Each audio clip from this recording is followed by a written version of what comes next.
Hi, I'm Joseph Fritz. I'm the Executive Director of the Investment Casting Institute.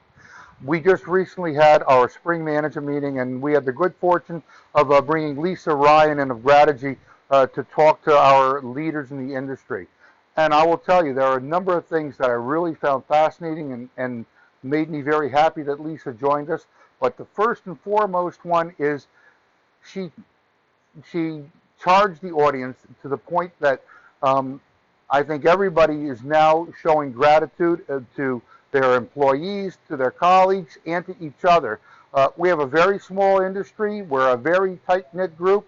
And how often does a competitor walk up to you and say, thank you for being there, or thank you for what you do to help this make this industry great?